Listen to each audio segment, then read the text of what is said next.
Hello everybody, it's the Historical Gamer once again, and today we are returning to our Let's Play series of War in the Pacific, Admirals Edition, our Let's Play series against Lodric. It is April 24th, 1942, and this is the final day of what I believe, at least I believe it's the final day, I guess we'll find out soon enough, of a ceasefire, which has been largely an agreement, not like a complete ceasefire, but sort of an agreement to not go all out while Lodric gets up to speed and gets things into position to begin to play in earnest. He took over from Lieutenant Rainbow Slash, and apparently the Japanese situation was not in great shape. Not entirely of Lieutenant Rainbow Slash's doing. XTRG was our original opponent for like the first, I don't know, what, like 100 episodes of this series. And it was his first time playing as Japan. And this is one of those games where you control how many airplane engines the Japanese economy makes. So there's plenty of room to make big mistakes on the Japanese side.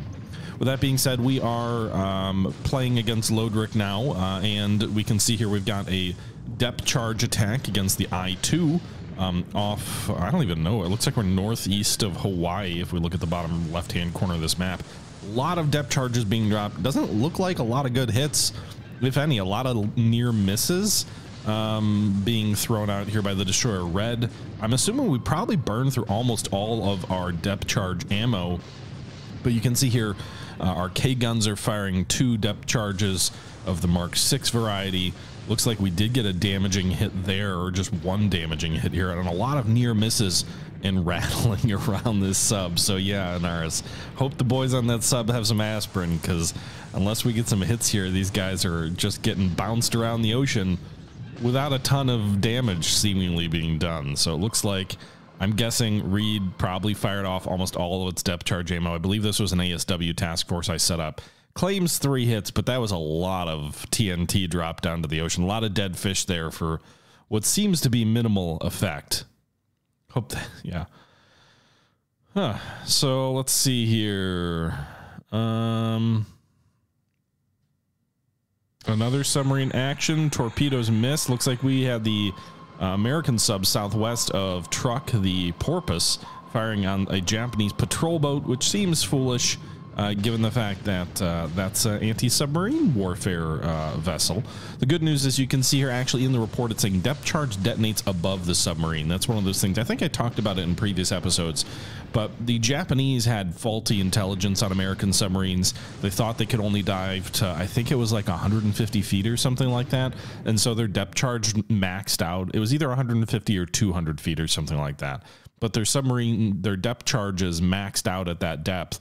And the U.S. kind of figured it out pretty quickly, and they just basically said, hey, let's just go deep enough and you can never hurt us.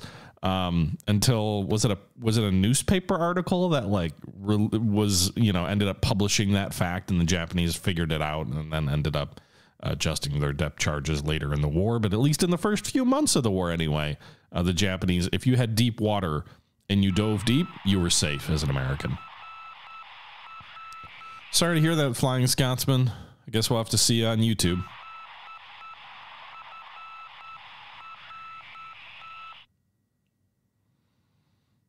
What was that? AKL reported hit by like a patrol aircraft? I don't think I've ever seen a ship sunk by like one of those patrol aircraft reported hits.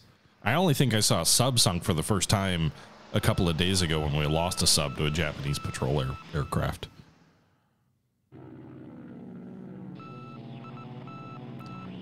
Yeah, I don't know what happened to the newspaper editor, Jack Tank. I believe, yeah, it was a senator. Yeah, I think so. I forget. I've read through like half of Clay Blair's Silent Victory, which I think to this day is probably still the best book on the American sub war in the Pacific. And it mentions that, but I haven't read through the entire book yet. I was reading it through college, actually. I think I've told this story before, but I was reading it in between classes in college, and I was lugging it around to every class or whatnot, and I was just devouring the book. And then somehow one of the classes I ended up forgetting the book, you know, leaving it behind. And my girlfriend at the time, who was not my wife, ended up buying me a replacement copy of the book, which I had originally found just like looking through half-price books, like different used books, and I was like, hey, this book looks cool. And that's how I picked the book up. I knew nothing about the author, knew nothing about how well regarded the book was. And then for our first birthday, my first birthday while I was dating my wife, she got me a replacement copy because I was pretty upset that I lost the book. Hit but no explosion on a PB. You got a small patrol boat like that and you throw a hole in the side of the ship because the torpedo hits it and doesn't blow up. Maybe you do some damage.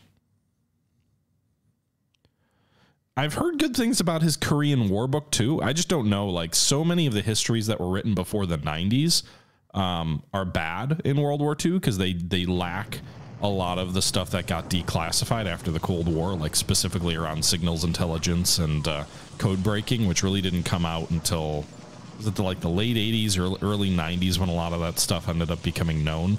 So you have a lot of World War II history that's written in the 70s and 80s that just tells a really incomplete picture because it's making sort of determinations about what happened or who people interviewed, but like they don't know, oh, actually we were reading their code and knew this ahead of time. Like, I think the Pacific is maybe a little less shielded by that, but it's certainly a big influence in any of the European history stuff where you're talking about like the British code breaking. Because I think there were leaks that indicated the Americans knew about Midway. There definitely were, because there were movies in the 70s about it.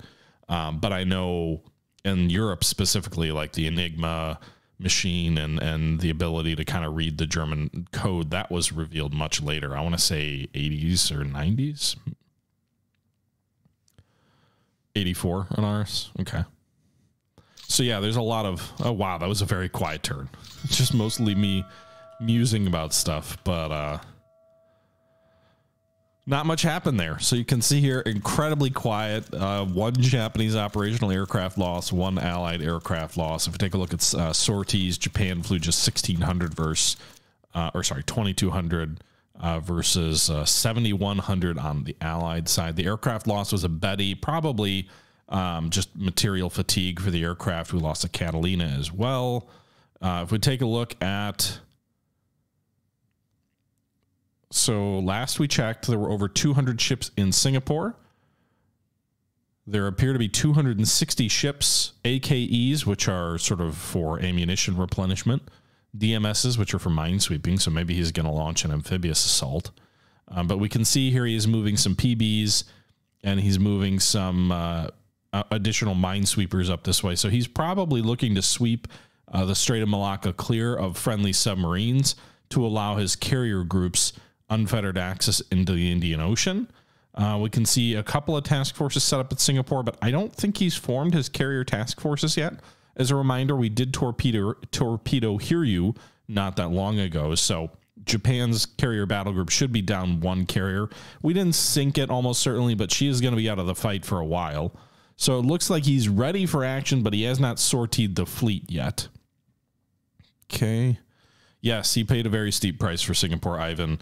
Japan has lost more aircraft than we have. And I want to say like 300 aircraft, maybe around 200 bombers were lost over Singapore and about 100 fighters. It was a pretty steep price. I want to say we wrecked 3 divisions or so, but he may have already gone through the process of sort of refitting them. We have been making a move on Mulman, so he's got a small force there, which I believe are all Royal Thai Army divisions. So we have some of our best units, which are marching south to Mulman to try and take it. It looks like we will cross the river and assault tomorrow. So we're at 43 miles traveled out of 46. Once we cross, these men are going to be launched into a assault, a shock attack, because they have to be. So we're going to change these guys out of move formation to combat to make sure they're in the right formation when they cross. They should still cover 3 miles in combat formation. And the reason we're making that move south is because, as we saw at Singapore, he does have AKEs in port here. If he has AKEs, he can park those at Mulman, and then he can basically set up a chain bombardment task force where he just kind of bombards Pegu, has the ships fall back to Mulman, rearm, bombs Pegu, has the ships fall back to Mulman and rearm. And that will nuke all of the troops we have in this hex, allow him to get a large amphibious landing ashore at Pegu, and then quickly cut off Rangoon and drive north. That would be the likely outcome, I think. And Mulman is perfectly located for that, where that shuttle bombardment basically means he could be getting a task force in to bombard either every day or every other day, which is very important if you're going to have any success wearing down troops via bombardment. You need to be constantly bombarding them. If you bombard them, wait 5 days, bombard them again, they're going to have time to replenish, to repair, to get their issues resolved. And so it's really important for that shuttle bombardment to get set up. And that's why we're driving on Mulman, because it looks like he pulled the bulk of his troops out, just 133 guns, 118 AVs. I'm assuming this is 1 or 2 broken up TIE divisions into 9 units, and we will make an assault there pretty quickly, I think. That's the thought, anyway. Ultra was published in 74, Neuhauser? Huh. I thought you said it was published later than that. Anyway, so that's the plan here. We're going to be crossing at Mulman tomorrow and attacking there to try and drive the Japanese back. You can see here, it's obviously, you know, we're in late April 42, and they've not even threatened Burma yet. So we're doing pretty well there. Bangkok, meanwhile, has 206 fighters, only 83 bombers, so I don't think he's got enough yet to sort of bomb our airfields into oblivion, but enough fighters between Bangkok and 148 at Singapore. That's about 350 fighter aircraft. He could definitely wrest control of the air over Rangoon from us pretty quickly. So we did decide that discretion is the better part of valor, and we pulled the bulk of our aircraft out of Rangoon. We had about 200 ready fighters. We pulled them back. We've got about 54 of them at Chittagong, and then I want to say we pulled the rest back to Calcutta, or a large amount of them. So you can see we have about 188 fighters ready at Calcutta, 27 P-38 Lightnings. The AVG-1 group is now fully repaired and refitted and ready for combat again. Full squadron of P-40Es, slightly understrength squadron of P-40Es, P-39s, Kitty Hawk 1As, and then, what is this? 1, 2, 3, 4, 5 squadrons of Hurricanes, which gives us 80 Hurricanes, which all have altitude advantages over the 0. So that's pretty important as well. So you can see about 100 and almost 190 aircraft at Calcutta, another 54 at Chittagong. That's about 250 modern fighter aircraft ourselves, some of them with very good pilots. And then we have a bunch of bombers and other aircraft flying supplies into China from Lido over the hump to keep China's supply situation in good shape. With that being said, it does mean he'll probably meet with almost no resistance in his initial sweep at Rangoon. That may surprise him or not, I'm not sure. Meanwhile, we also have our troop ships withdrawing from Rangoon, so they should be able to get out of there before anything that sallies out of Singapore threatens them. We have a lot of our other ships withdrawing from the area. We're also pulling supply into Colombo. We're going to be laying some mines at Rangoon to prevent any kind of cruiser bombardment up the coast in the event he wants to kind of land there. And we've got a bunch of submarines surging into the area. We've already got a thin picket line of subs, but we've got additional subs on the way. We have started the process of pulling our carriers back. I don't want to give them a carrier fleet in Sri Lanka at port, and I don't think I'm quite ready to engage his carriers aggressively. So, like, my thought is, let's pull the carriers back, keep him out of harm's way. If he surges his entire carrier battle group into the Bay of Bengal or in towards Sri Lanka, let's see what he plans first, and then if the opportunity presents itself, we may try and take him out. We did just have some P-39Ds arrive at Colombo, so they are going to be getting their aircraft ready. So you can see it's going to take about 4 days for them to get the entire squadron unpacked and ready. That'll be an additional 25 fighters to the 32 Hurricanes that are already here. So if we have 4 days till he strikes there, that'll give us about 60 modern fighters. We also have some additional 300 aircraft on the way. Those are diverted to Bombay, so they're going to come on the map over here. They should be somewhat safe, but that's the other reason I'm moving the carriers back, is because we do have that large task force of aircraft on the way. I'm trying to see where they even are. No, I don't think it's you. Is that these guys? Yeah, you can see all these pursuit groups and bomber groups. Like, this is literally 300 aircraft roughly in this task force here. Many of them modern American fighters. These are P-39Ds. We've got more P-39Ds, a lot of P-39Ds, a lot of P-40s, some B-26s, some A-24s, which are basically Dauntless dive bombers. But we've got a lot of aircraft in this task force, as well as some ground units. They are diverting to, I guess, actually Karachi. I had originally said Bombay, you can see here, but they're diverting to Karachi, which means they're going to come on the map further north. What that does mean, however, is I want to get my carriers there in case he does something crazy and decides rather than just the Bay of Bengal, I'm going to raid further north and play real havoc. If he's got the logistics for that, then my carriers will also be in position to shield him there. Is the Repulse ready now? I need to double check. I think she's like a day away still. So the battle cruiser Repulse is 2 days away, pier side. Just 3 system damage. She is basically ready for sea in all respects, but we're giving her the time to get that fresh coat of paint on there, finish up that 1 torpedo tube mount, which is out of action. But you can see here 3 systems damage, nothing else. So the lesser of the 2 damaged battleships or capital ships from Force Z is ready to strike out soon, in just a couple of days. And then I think we've got another carrier coming online as well. If we take ship availability, not Wasp. Or did the, yeah, in 3 days, Illustrious will arrive in Cape Town. So that'll fit nicely. Repulse is ready in 2 days. Illustrious will be ready in 3 days. And so we can have those 2 ships sail in tandem together. And by the time they are ready, if he does push north, then we may be able to add another carrier to that task force to shield these ships coming into Karachi if the Japanese make a crazy aggressive move to cut us off there. The P-39s, Aben, are just in cargo ships. They're stored for transport. They're not going to fight there. Let's see here. So they're in crates and boxes, and when they arrive, they have to be assembled. They're not flying off of this is in 2028, and they're not F-35s flying off of makeshift cargo carriers. Let's see here. So 260 shipping. So I imagine that'll surge through in the next couple of days. We also have, what do we have here? I thought I saw like 160 ships at Surabaya, unless he's pulled any of those out. He only has a limited, at least I don't have any intel on his fighters here, but I thought he had a pretty small air force at Surabaya a few days ago.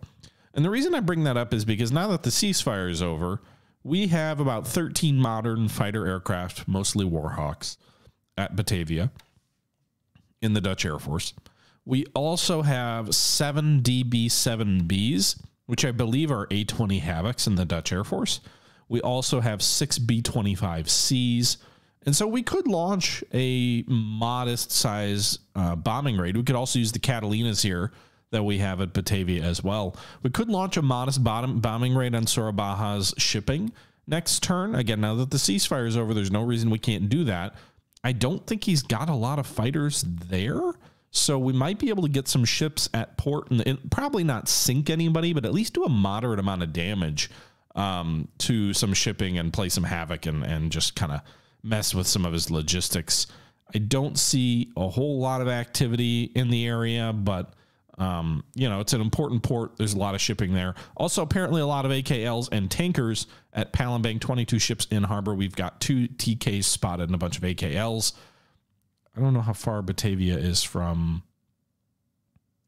range of 7. Intel says no fighters. I don't think the P-40s can fly that long. Yeah, they can't, even with drop tanks. I don't think the Hurricanes can either. No. But the DB-7 can reach there with a reduced bomb load of 2 250-kilogram bombs.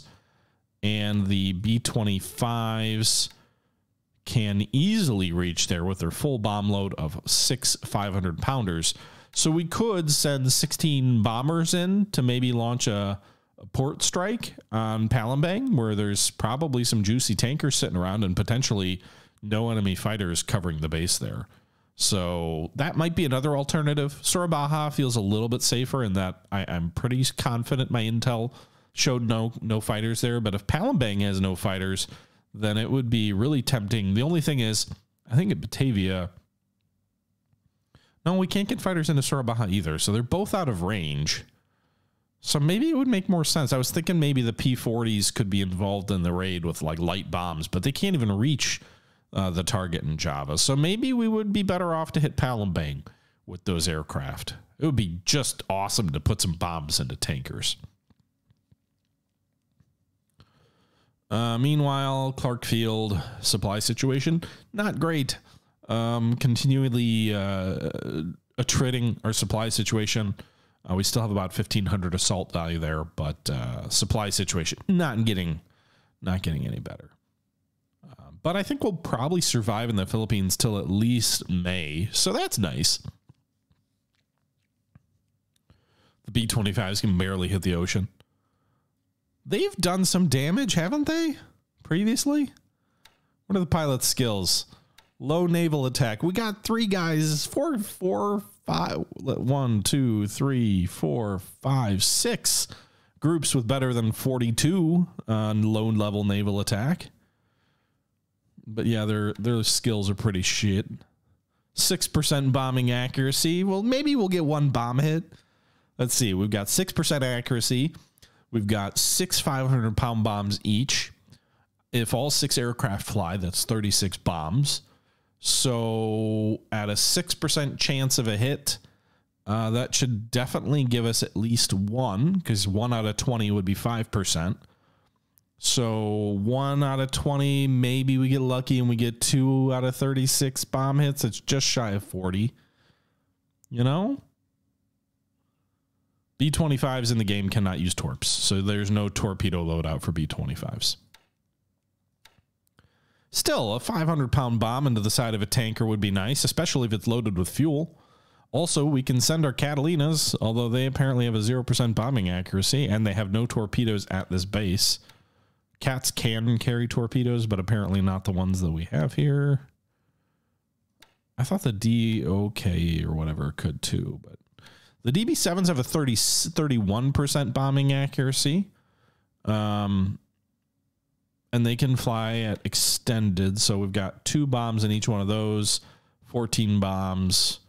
So you're probably looking at like 4 bomb hits in theory out of this group. So maybe 5 bomb hits total. I don't know. I mean, it's not like it's incredibly scientific. Odds are weird. RNG, random number generators are weird. So, you know, we can't guarantee any of those hits. By the way, earlier, Kenny Rosa, if you're still around, thank you for the raid. Appreciate that. Chrome Yellow, thank you for the follow. Etrin Augustus, thank you for the follow. And Hirix Sicarus, thank you for the follow. Hey, if we could put 5 bomb hits and we could put them all into 1 tanker, we would probably sink that. But if we put them all into separate ships, that's still time that his shipyards have to expend supply and effort, and that's time that those tankers aren't carrying fuel. So I think we probably should do that. We should probably launch a strike on Palembang. You know, it's really tempting. If I didn't know that his carriers were here and that they're likely preparing for an assault into here, it would be very tempting to bring my own carriers like here, like 6 carriers with a really nice combat air patrol. We know he probably doesn't have a ton of long-range bombers yet. I guess he does have 200 at Singapore. That would be a bad idea. If he's got like 200 Bettys and Nulls at Singapore, that would be a way to lose a carrier group. But it would be super tempting to like swing our carriers in here and bomb the oil fields at Palembang or the ships in harbor there. Oh, man, that would be just... I feel like that would be unexpected to bomb them from there. We probably could have gotten away with that a couple of weeks ago. I don't know that we can now. If those 200 bombers are Bettys and Nels, we would just be getting 4 or 5 carriers sunk, especially if he's got, you know, 150 long-range escorts to chew through our cap and no carriers of his own to leave those cap back on. Blurg. Still, it would be fun, wouldn't it? So that's the main kind of thing that's probably going on now. We still have a battleship at Perth I forgot about. Which one is that? The Royal Sovereign. Just hanging out at Perth. And then we unloaded the New Caledonia or AmeriCal division.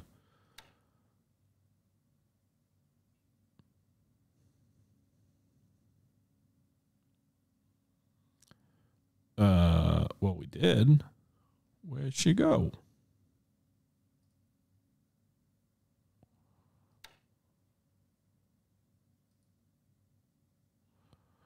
I'm confused.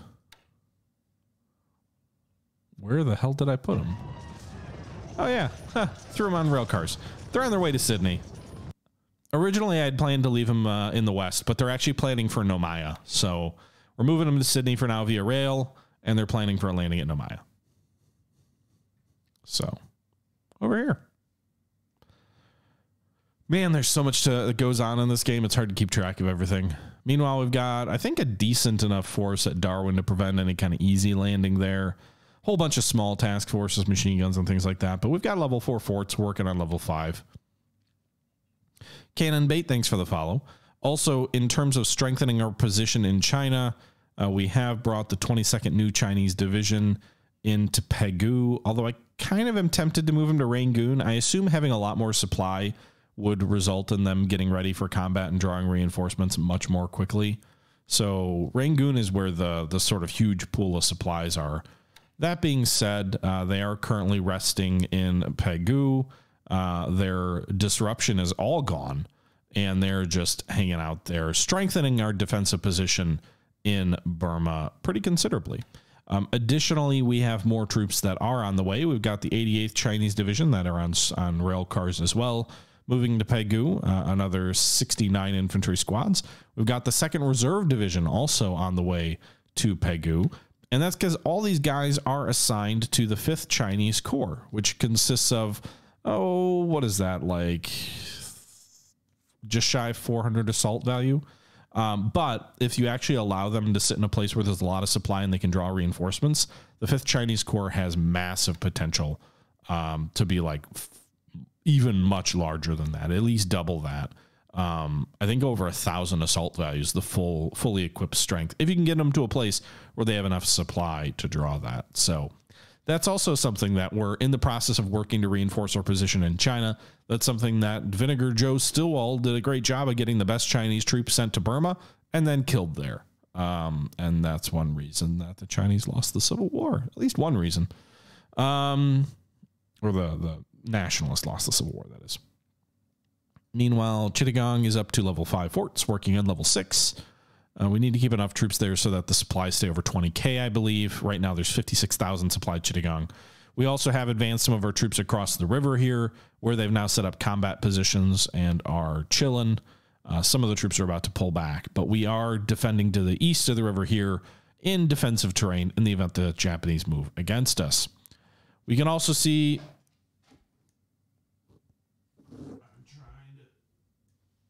It looks like we've cut off about 18 units here that are moving east. We have a very small force across the river on this rail line here. 2 shot up Chinese corps that are blocking the withdrawal of some Japanese troops east here.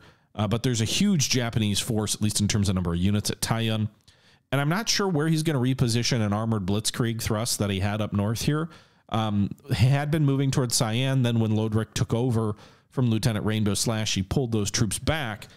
The question is where they're going to go. It seemed like if he was pulling them back, then the logical place would be Quilin in the south, where he would then launch a blitzkrieg along major roads north up in toward Chongqing to knock China out of the war, which Japan can definitely do in this game.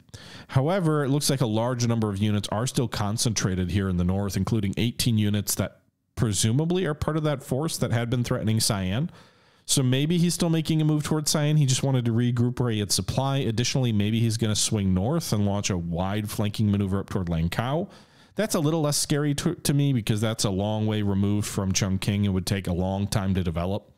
I think the thing I'm most afraid of is that he'll either immediately begin his drive on Cyan again, which I probably should start building fortifications back up to level 5, or he's going to move south and west toward Quilin. Those are my 2 biggest fears. I'm not too worried at Chongqing or Chikikong because this place has level 5 forts, already a quarter of the way to level 6, and has really defensible terrain on the opposite side of a river. The hex to the north is a risk that he could go there, but if he does that, advancing on Chongqing without taking Chikikong would leave his rear open to an adjacent roadway, which would allow me to cut off the supplies on his advance. So he'd have to leave a large force behind. So I don't think that's super likely. So I think it's either Quilin or Cyan, but I'm not sure which of the 2 yet. We have no house rules any longer, Amalus. I think the only house rule we still have in place is that you can't use paratroopers in fragments to cut off large units or something like that. But generally speaking, no house rules in place at the moment. We originally did have some house rules, but we don't. Yeah, I mean, China can fall pretty quickly to anybody. China is way too weak, and Japan is way too strong in China if you're comparing it to history. What's Queeland's fort situation? 3, almost to level 4. We're at 92%, so that's great. Although I think I heard a rumor that armor doesn't actually get hurt by forts. I don't know if that's true, but I thought I heard someone told me, and that's the problem with a lot of stuff in War in the Pacific. A lot of people say things that are not always true, but I'm not sure if armor is impacted by forts or not. I don't know if that's true or not. You don't think China will fall in this game, Co? Well, our supply situation in China is great because Burma hasn't fallen, because the Burma Road hasn't fallen. We've more than doubled our total supply in China. We did lose a considerable amount of troops at the Battle of Changsha, so there was a really big battle early in the war at Changsha where we lost a lot of troops. There was considerable fighting near Sian where we inflicted some pretty heavy losses on Japanese infantry units south of Sian. I think we wrecked the equivalent of 3 or 4 divisions all told in and around Sian. But his armored fist is pretty scary. So yeah, he lost just as much at Changsha, Neuhauser. That's true. But we lost, I think the stuff that we lost at Changsha, that is why I call it out, is because we lost a fair bit of artillery in China. China has a lot of infantry squads. What they don't have enough of is support units. They don't have enough guns. They have a lot of mortars, but they don't have enough artillery. And that's really kind of a game changer. If he brings the Manchurian artillery in a death stack. Yeah. Well, we are bringing U.S. artillery to the India-Burma theater. I think we've got some 155s and 105s that are on ships on the way. Those will take a little while to get there. Yeah, the Chinese theater is an underexplored theater from a research perspective, Martin. You know, the PRC, the People's Republic of China government, has not been prone to open archives to historians, especially historians that might want to talk about the nationalists who, you know, were the primary participants in the early part of the war in China. You know, obviously Mao and the communists were fighting, but they were fighting a guerrilla war mostly in the north, at least early on. Whereas the nationalists who would end up in Taiwan after they lost the Civil War were doing the bulk of the like conventional large battle fighting. You know, the Battle of Nanking, the Battle of Shanghai or whatever. And so like they were the ones doing the bulk of the conventional fighting early on, especially. But yeah, the PRC's been pretty. In the past, it was kind of like the party line in China was, oh, the nationalists didn't do anything. They were corrupt and they didn't do a good job of fighting. And so my understanding is that's changed a little bit to where the Communist Party is willing to admit the nationalists were fighting alongside the communists in a struggle against imperialism. And so they've started to acknowledge some of that was going on. But they still are pretty closed-fisted in the archives and what they're willing to share. Additionally, there's not a lot of Western historians, and this matters more for me because I'm an English reader, so I'm probably not going to be reading a historian that writes something in Chinese because I don't speak or read Chinese, so it's not accessible to me. So there might be some histories out there, some military histories out there that are decent on the Chinese theater, but they're not things I can read because they're not things that have been written in English. There is one book, Forgotten Ally, which talks a little bit about, well, the whole topic of the book is the war in China. It's, I believe, written by, is it Dana Ritter, which is decent, but it's more of a political history than it is a military history. So it deals with some of the military aspects, but it's not like a military history per se.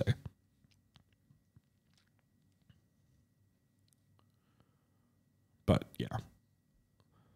And then Forgotten Armies is another kind of interesting unexplored topic where it looks at the war in down here in Burma and India and Malaya.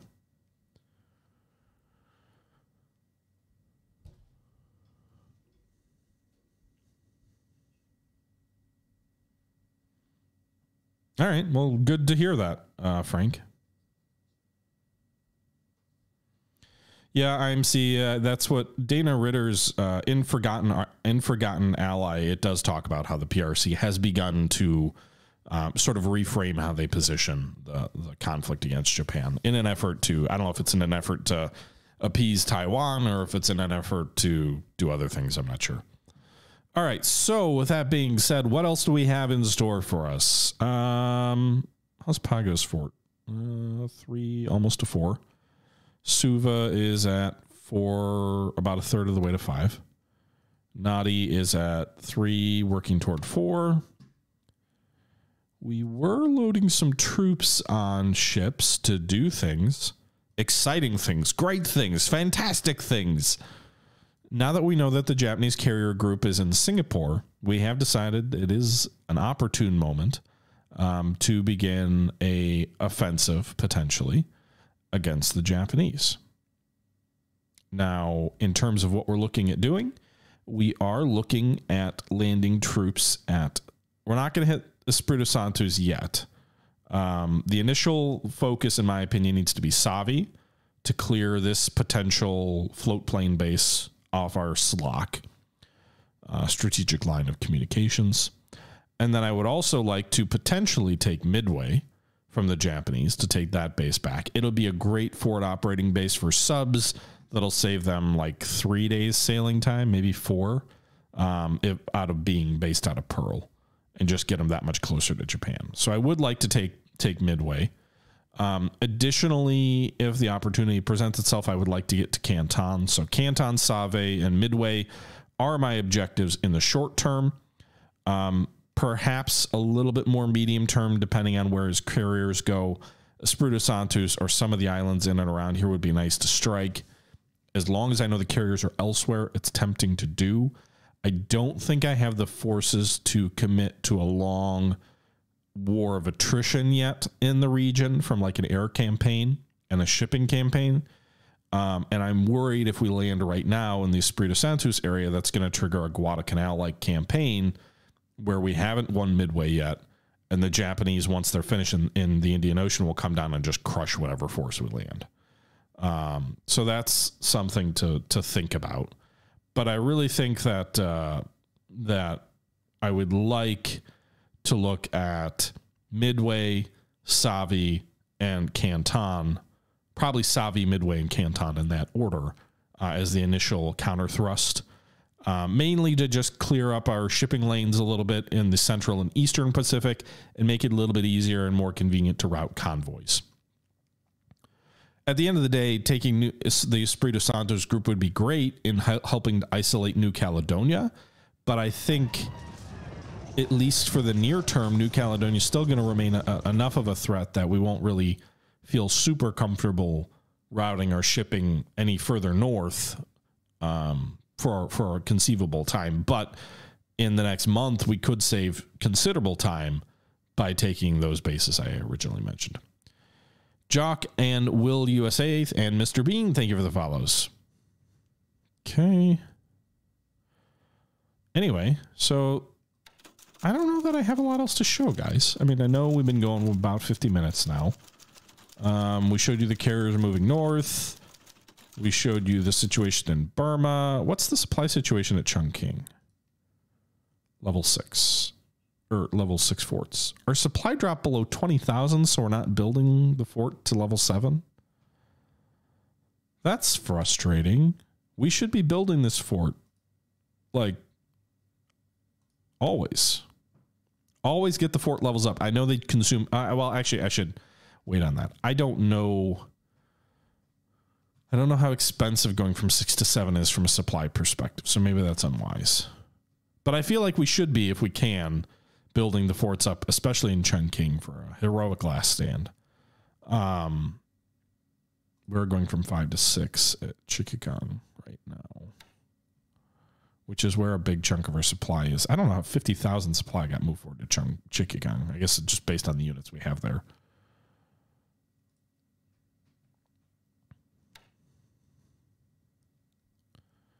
Yeah, that's why I canceled it, Co. Building above 6 is super expensive for supply. Probably can't afford it right now. Okay.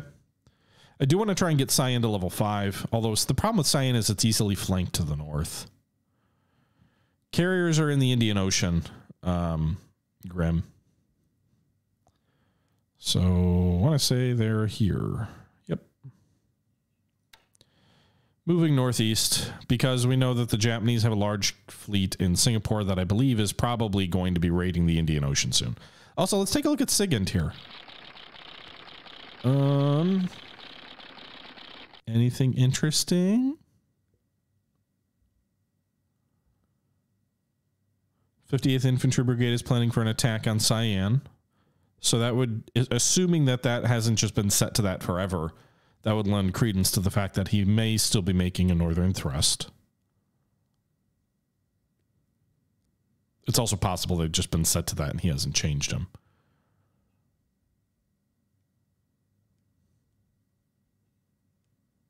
How on earth did U.S. carriers end up there? Because I sent him there, Grim. We launched a raid on Singapore shortly after it fell and shot down like 80 Japanese aircraft over Singapore.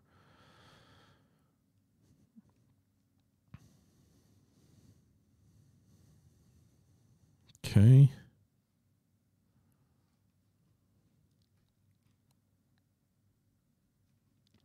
Yeah, well, listen, we're on a cruise, all right? Who doesn't want to go for a nice cruise? Am I right? Well, actually, I don't think I would have any desire to go for a cruise personally. I'm not a big cruise person, like from a jump on a big cruise ship type deal. I don't know. That always seemed a little bit not something up my alley. Flip side of that is, though, like if I could go on a cruise, but like on a warship, like join the Navy, or you know, a merchant ship, which that you can do that, by the way. You can hitch a ride on merchant ships, by the way. I think that would be interesting to me, but like the whole, you know, big to do about like being on a cruise ship, that I don't know, for whatever reason, that never was super appealing to me. That being said, guys, we're going to wrap this up here today. I hope you guys enjoyed the video. Leave your thoughts down below. And in our next episode, I expect things to start heating up. But until then, this is the Historical Gamer once again saying thank you very much for watching. And until next time, I'm out.